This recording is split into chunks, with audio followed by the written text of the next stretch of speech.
Praise the lord. దేవుని పరిశుద్ధ నామమునకు మహిమ కలుగును గాక. ఆన్లైన్ ద్వారా వేకప్ వార్డ్ను వీక్షిస్తున్న ప్రభునందు ప్రియులైన మీ అందరికీ ప్రభు అయిన యేసుక్రీస్తు నామంలో నా హృదయపూర్వక వందనాలు తెలియజేస్తూ ఉన్నాను. దేవుడు మనల్ని ప్రేమించి ఈ దినం కొరకు దేవుడిచ్చినటువంటి వేకప్ వార్డ్ లేఖన భాగాన్ని ఒకసారి జ్ఞాపకం చేసుకుని ఆ యొక్క లేఖన భాగము ద్వారా దేవుడు మనందరితో కూడా తన ఆత్మ ద్వారా మాట్లాడునట్లుగా ప్రార్థనాపూర్వకంగా ఆ యొక్క లేఖన భాగాన్ని ధ్యానించుకుందాం.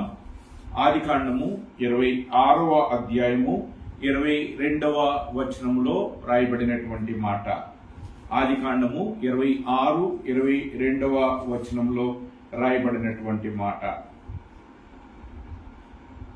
ఇప్పుడు యెహోవా మనకు ఎడమ కలగ చేసి ఉన్నాడు గనక ఈ దేశమందు అభివృద్ధి పొందేదమనుకొని దానికి రహేబోతు అనే పేరు పెట్టెను. ఈ యొక్క వాక్యాన్ని దేవుడు మన యొక్క వినికిడిలో దీవించి ఆశీర్వదించి తన ఆత్మ ద్వారా మనకు బోధించినట్లుగా ప్రార్థించుకుందాం.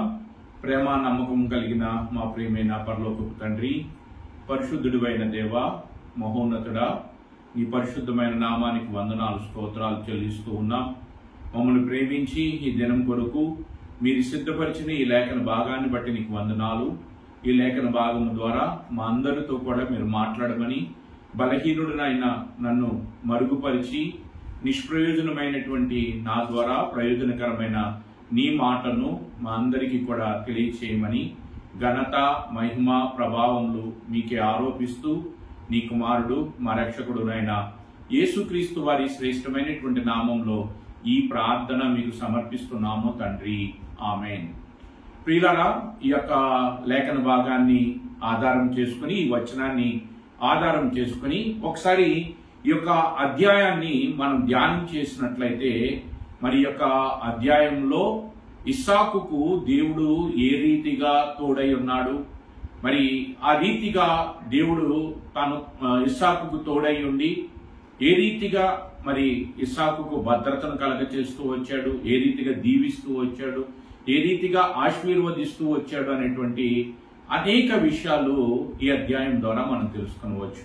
అంతేకాకుండా ఈ అధ్యాయం ద్వారా కొన్ని ఆత్మీయ పాఠాలను కూడా మనం నేర్చుకొనవచ్చు.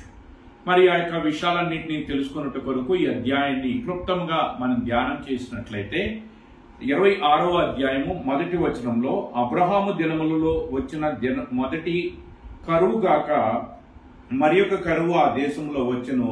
అప్పుడు ఇస్సాకు గెరారులోనున్న ఫిలిస్తీన్ల రాజైన అబీమెలెకు నొద్దకు వెళ్ళెను. ఈ యొక్క సందర్భము ఏమిటి అంటే, అబ్రహాము చనిపోయాడు, ఇస్సాకు మరి తండ్రి లేనటువంటి వాడిగానున్నాడు, ఒంటరి వాడిగానున్నాడు. అప్పటికి ఇస్సాకు వివాహము అయిపోయింది కనుక తన తండ్రి చనిపోయిన తర్వాత, తన తల్లి కూడా చనిపోయిన తర్వాత, మరి అతడు ఉంటున్నటువంటి కనాను దేశంలో కరువు వచ్చింది కనుక ఆ యొక్క ప్రాంతమును విడిచి గెరారులో ఉన్నటువంటి ఫిలిస్తీన్ల రాజు అయినటువంటి అబీమెలెకు యొద్దకు మరి ఇస్సాకు వెళ్ళటం జరిగింది. మరి అలా ఇస్సాకు వెళ్ళినప్పుడు దేవుడు అతనికి ప్రత్యక్షమై అతనితో మాట్లాడుతూ ఉన్నాడు. అదే విషయాన్ని 2వ వచనంలో మనం చూడగలం. మరి ఈ అధ్యాయంలో చూసినట్లయితే 2 సార్లు దేవుడు ఇస్సాకుకు ప్రత్యక్షమై మరి ఇస్సాకుతో దేవుడు మాట్లాడటాన్ని, ఇస్సాకుతో దేవుడు సంభాషించటాన్ని మనం చూడగలం. 26వ అధ్యాయము 2వ వచనంలో మనం చూడగలం. అట్లనే 26వ అధ్యాయంలో 24వ వచనంలో కూడా మనం చూడగలం. మరి యొక్క సందర్భాన్ని ఒకసారి మనం జ్ఞాపకం చేసుకుంటే, ఇస్సాకు ఏ రాజు చెంతకు వెళ్ళాడో అక్కడ ఉన్నటువంటి ప్రజలు ఎటువంటి వారు అంటే, వారికి ఉన్న ఒకవేళ పెళ్లి కానిటువంటి స్త్రీ ఎవరన్నా ఉంటే ఆమె చక్కదిగా సౌందర్యవతిగా ఒకవేళ కనపడినట్లయితే ఆమెను బలవంతముగా వారు ఎత్తుకుని వెళ్లి ఆమెను వారు తమకు లోపరుచుకునేటువంటి స్వభావం కలిగినటువంటి మనుషులు. మరి అటువంటి మనుషుల మధ్య అతడు బ్రతుకుతూ ఉన్నాడు, అటువంటి మనుషుల మధ్య అతడు జీవిస్తూ ఉన్నాడు. కారణం ఏమిటంటే, అంతకుముందు ఇదే రీతిగా కరువు వచ్చినప్పుడు అబ్రహాము మరి ఐగుప్తులోనికి వెళ్ళటం జరిగింది. ఐగుప్తులోకి వెళ్ళినప్పుడు అక్కడ ఉన్నటువంటి మనుషులు కూడా ఇదే రకమైన స్వభావం కలిగినటువంటి వారు కనుక మరి అతని యొక్క తల్లి అయినటువంటి షేరాను వారు ఏ రీతిగా ఎత్తుకుని మరి ఆ యొక్క ఫరో రాజు యొద్దకు తీసుకువెళ్లారో ఆ విషయాలన్నీ కూడా మరి ఇస్సాకుకు మరి గుర్తున్నాయి కనుక ఆ విషయం బట్టి ఇస్సాకు భయపడుతూ ఉన్నాడు. తన యొక్క భార్యను బట్టి, తన భార్య మరి సౌందర్యవతిగా చక్కదిగా ఉన్నది కనుక ఆమెను బట్టి తను ఎక్కడ చంపుతారేమోనని అతడు భయపడుతూ అతనికి ప్రత్యక్షమై అతన్ని ధైర్యపరుస్తూ ఉన్నాడు. నేను నీకు తోడుగా ఉన్నాను, నీవు భయపడవద్దు, ఈ దేశంలోనే నీవు నివసించు, ఇక్కడే నీవు ఉండు, నీవు ఐగుప్తు దేశంలోకి వెళ్ళవద్దు అని చెప్పి దేవుడు అతన్ని బలపరుస్తాన్ని, ధైర్యపరుస్తాన్ని మనము ఈ యొక్క అధ్యాయంలో మనం చూడగలం. అదే రీతిగా మరి ఈ యొక్క అధ్యాయంలో ఇస్సాకుకు దేవుడు ఏ రీతిగా తోడై ఉన్నాడో కూడా మనం చూడగలం. మరి ఇస్సాకుకు దేవుడు తోడై ఉన్నాడు కనుకనే ఆ యొక్క మరి గెరారు రాజు అయినటువంటి అబీమెలెకు ఎంతటి గొప్పవాడు. రాజు అంటే మరి ఎంతో మరి సైన్యాన్ని, బలాన్ని కలిగినటువంటి ఆ యొక్క రాజు సైతము, ఆ అబీమెలెకు సైతము, రాజు సైతము మరి ఈ యొక్క ఇస్సాకు దగ్గరకు వచ్చి ఇస్సాకుతో సమాధాన పడుతూ ఉన్నాడు. ఇస్సాకు దగ్గరకు వచ్చి ఇస్సాకుని బతిమలాడుకుంటూ ఉన్నాడు. నీవు మాకంటే బలవంతుడిగా ఉన్నావు కనుక మాతో నిబంధన చేయమని. అంతటి గొప్ప రాజే మరి ఒక సామాన్యుడిగా ఉన్నటువంటి ఇస్సాకు దగ్గరకు వచ్చి బతిమలాడుకుంటూ ఉన్నాడు, ఇస్సాకుతో నిబంధన చేస్తూ ఉన్నాడు. ఇస్సాకును గురించి అంటున్నటువంటి మాట ఏమిటంటే, నీవు మాకంటే బలవంతుడుగా ఉన్నావు. కారణం ఏమిటంటే దేవుడు అతనికి తోడై ఉన్నాడు. ఆ రీతిగా మరి అక్కడ ఉన్నటువంటి మనుషులు యొక్క స్వభావము మరి ఎంతో క్రూరమైనదిగా ఉన్నటువంటి ఆ మనుషుల మధ్య ఇస్సాకు బ్రతుకుతున్నాడు కనుక తన భార్యను బట్టి తను ఎక్కడ చంపుతారేమోనని భయపడుతుంటే దేవుడు అతనికి తోడై ఉండి ఏ మనుషుల మధ్య అయితే జీవిస్తూ ఉన్నాడో, ఏ రాజు యొద్ద అయితే మరి జీవిస్తూ ఉన్నాడో ఆ రాజు చేతనే ఇస్సాకుకి దేవుడు ఏం కలగచేశాడు అంటే భద్రతను కలగచేశాడు. మనం ఆదికాండము 26వ అధ్యాయము 11వ వచనంలో మనం చూడగలం. 11వ వచనంలో మనం చూసినట్లయితే ఆ యొక్క గెరారు రాజైనటువంటి అబీమెలెకు ఏమంటున్నాడంటే, ఈ మనిషిని జోలికైనను ఇతని భార్య జోలికైనను వెళ్ళువాడు నిశ్చయముగా మరణ శిక్ష పొందునని అతడు తన ప్రజలందరికీ కూడా ఆజ్ఞాపిస్తున్నాడు, ఖచ్చితంగా ఆజ్ఞాపిస్తూ ఉన్నాడు. కారణం ఏమిటి అంటే దేవుడు అతనికి తోడై ఉన్నాడు. దేవుడు అతనికి తోడై ఉన్నాడు కనుక అంతటి బలవంతుడైనటువంటి రాజు ఇతను దగ్గరికి వచ్చి ఇతన్ని ఎవరైనా ముట్టుకున్నా, ఇతని భార్య జోలికి ఎవరైనా వెళ్ళినట్లయితే వారు మరణ శిక్షకు వారు పాత్రులై ఉన్నారని చెప్పి వీరి నిమిత్తము తన ప్రజల్ని హెచ్చిస్తూ ఉన్నాడు. అంతేకాకుండా 16వ వచనంలో నీవు మాకంటే బలవంతుడుగా ఉన్నావు అంటున్నాడు. తర్వాత వచనాల్లో మనం చూసినట్లయితే ఇస్సాకు దగ్గరికి వెళ్లి బతిమలాడుకుంటున్నాడు. మరి 29వ వచనంలో మనం చూసినట్లయితే ఇస్సాకు దగ్గరికి వెళ్లి బతిమలాడుకుంటూ ఉన్నాడు. నీవు మాతో నిబంధన చేయాలని బతిమలాడుకుంటున్నాడు. నీకు మేము ఏ హాని చేయలేదు కనుక నీవు కూడా మాకు ఏ హాని చేయవద్దు అని ఆ యొక్క రాజు ఒక సామాన్యుడిగా ఉన్నటువంటి ఇస్సాకు దగ్గరికి వెళ్లి బతిమలాడుకుంటున్నాడు. ప్రియులారా, ఈ యొక్క అధ్యాయంలో ఇస్సాకుకు దేవుడు ఏ రీతిగా తోడై ఉన్నాడు, ఇస్సాకుకి దేవుడు తన కృపను ఏ రీతిగా అనుగ్రహిస్తూ ఉన్నాడు, ఆ కృప ఇస్సాకును ఎలాగో ఆవరించి ఉన్నదో ఈ అధ్యాయంలో మనం చూడగలం. అంతేకాకుండా ఇస్సాకు ఆ యొక్క దేశంలో నివసించి విత్తనం వేసి 100 అంతల పంటను కోసినట్లుగా మరి 26వ అధ్యాయము 12వ వచనంలో మనం చూడగలం. ఈ రీతిగా ఇస్సాకు ఆ దేశంలో మరి ఎంతో గొప్పవాడిగా దేవుని చేత హెచ్చింపబడుతూ ఉన్నాడు. ఎంతగా హెచ్చింపబడుతున్నాడు, ఎంతగా అతడు అభివృద్ధి చెందుతూ ఉన్నాడు, ఎంతగా దేవుడు అతన్ని ఆశీర్వదిస్తున్నాడు అంటే శత్రువులు సైతము అసూయ పడేటువంటి రీతిగా దేవుడు అతన్ని దీవించటాన్ని, ఆశీర్వదించటాన్ని ఈ అధ్యాయంలో మనం చూడగలం. అంతేకాకుండా ఇస్సాకు చేసే ప్రతి పనిని కూడా దేవుడు దీవిస్తూ ఉన్నాడు. అతను చేయనదంతయు సఫలమగునటువంటి రీతిగా ఆ యొక్క ఎడారి ప్రాంతంలో మరి ఇస్సాకు బావులు తవ్వుతూ ఉంటే నీరు పడుతూ ఉంది. ఆ నీరు పడుతున్నప్పుడు శత్రువులు వచ్చి ఆ యొక్క మరి ఫిలిస్తీన్లు వచ్చి ఇస్సాకు పనివారితో గొడవ పెట్టుకుంటూ ఉన్నారు. అలా గొడవ పెట్టుకుంటుంటే ఆ ప్రాంతాన్ని విడిచి మరొక ప్రాంతానికి వెళ్లి అక్కడ బావి తవ్వితే అక్కడ కూడా నీరు పడితే మళ్ళీ అక్కడికి వచ్చి వాళ్ళు గొడవ పెట్టుకుంటూ ఉన్నారు. ఆ రీతిగా వాళ్ళని విడిచి 3వసారి బావిని తవ్వినప్పుడు అక్కడ నీరు పడినప్పుడు మరి అక్కడ శత్రువులు వారి జోలికి రాకుండా వారిని విడిచిపెట్టడాన్ని బట్టి ఇస్సాకు ఆ ప్రాంతానికి మరి ఆ శత్రువులతో, ఆ యొక్క అనిజనులతో దేవుడు మాకు ఎడము కలగ చేశాడనేటువంటి ఉద్దేశంతో తాను త్రొవ్వినటువంటి ఆ బావికి మరి ఏమని పేరు పెట్టాడో ఇందాక మనం చదువుకుని ఉన్నాం.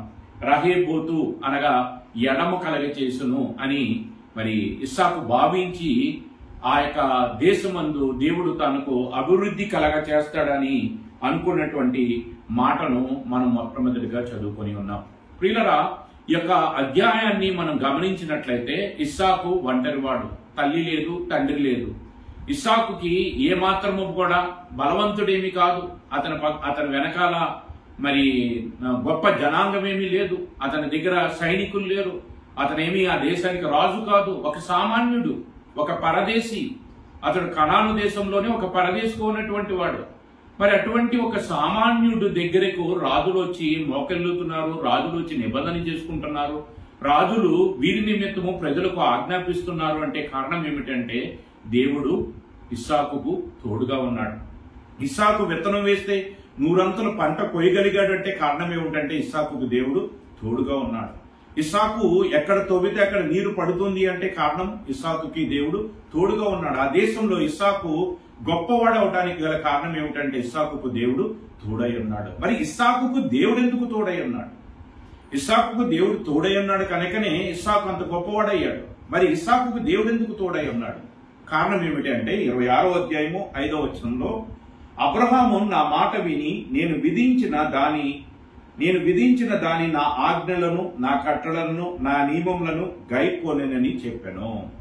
ఇతని తండ్రి అయిన అబ్రహాము దేవునికి విధేయుడై దేవునితో నడిచాడు, దేవుని ఆజ్ఞలను, దేవుని కట్టడలను అనుసరించి జీవించాడు అని అబ్రహామును గురించి సాక్ష్యం ఇస్తూ తర్వాత 24వ వచనము 26వ అధ్యాయము ఆదికాండంలో దేవుడు ఏమని అంటున్నాడంటే, ఆ రాత్రియే యెహోవా ఇస్సాకుకు ప్రత్యక్షమై, నేను నీ తండ్రి అయిన అబ్రహాము దేవుడను, నేను నీకు తోడై ఉన్నాను గనక భయపడకుము, నా దాసుడైన అబ్రహామును బట్టి నిన్ను ఆశీర్వదించి నీ సంతానమును విస్తరింపచేసేదను. దేవుడు ఎందుకు ఇస్సాకు తోడుగా ఉన్నాడు అంటే ఇస్సాకు యొక్క తండ్రి అయిన అబ్రహాము దేవునితో నడిచి ఉన్నాడు. ఆ దేవునికి లోబడినటువంటి వాడుగా, దేవుని స్నేహితుడు అని పిలువబడేటువంటి స్థాయిగా అబ్రహాము ఎదిగాడు. ఆ రీతిగా దేవునితో నడిచాడు. అబ్రహాము దేవునితో నడిచాడు కనుక ఇప్పుడు ఆ అబ్రహాము చనిపోయిన తర్వాత అబ్రహాము యొక్క కుమారుడిని దేవుడు తనకు కుమారుడిగా స్వీకరించి ఇప్పుడు ఆ ఇస్సాకుతో దేవుడు నడుస్తూ ఉన్నాడు. అబ్రహాము దేవుడితో నడిస్తే ఇస్సాకుతో దేవుడు నడుస్తూ ఉన్నాడు. అందుచేతనే ఇస్సాకుని ఏ శత్రువు ముట్టలేకపోయారు. ఇస్సాకుతో రాజులు వచ్చి మరి నిబంధన చేసుకుంటూ ఉన్నారు. ఇస్సాకుకి దేవుడు తోడై ఉన్నాడు కనుక, ఇస్సాకుతో దేవుడు నడుచుచున్నాడు కనుక ఇస్సాకును చూచినటువంటి వారందరూ కూడా అంటున్నారు, ఆ రాజు అంటున్నాడు, నీవు మాకంటే బలవంతుడుగా ఉన్నావు. ప్రియులరా, ఇక్కడ విషయాన్ని మనం జ్ఞాపకం ఆలోచించినట్లయితే ఈ యొక్క ఇస్సాకుకి దేవుడు ఎందుకు తోడై ఉన్నాడంటే కారణం అబ్రహామును బట్టి. అబ్రహాము దేవునితో నడిస్తే ఇస్సాకుతో దేవుడు నడుస్తూ ఉన్నాడు. ఎంత గొప్ప విషయాన్ని దేవుడు ఇక్కడ మనకి తెలియజేస్తూ ఉన్నాడు. ఇస్సాకు మరి తన తండ్రి చనిపోయిన తర్వాత దాదాపుగా 105 సంవత్సరాలు బ్రతికాడండి. అప్పుడు అతనికి తల్లి లేదు, తండ్రి లేదు, తన వారు లేరు, రక్త సంబంధులు లేరు, ఎవ్వరు లేరు. అతనుకున్న భార్య, అతనుకున్నటువంటి కొంతమంది పనివారు. అటువంటి పరిస్థితుల్లో అక్కడ ఉన్నటువంటి మనుషుల యొక్క స్వభావం ఎలా ఉంటుందో మనం చూసాం. అటువంటి మనుషుల మధ్య ఇస్సాకుకి మరి తండ్రిలా కాపాడేవారెవరు, తండ్రిలా ఆదరించేవారెవరు? తండ్రి లేడు, తల్లి లేదు. అటువంటి పరిస్థితుల్లో తండ్రిలాగా, తల్లిలాగా ఆయనే ఇస్సాకును ఆదరించాడు, బలపరిచాడు, ధైర్యపరిచాడు, తోడుగా ఉన్నాడు, సహాయం చేస్తూ వచ్చాడు.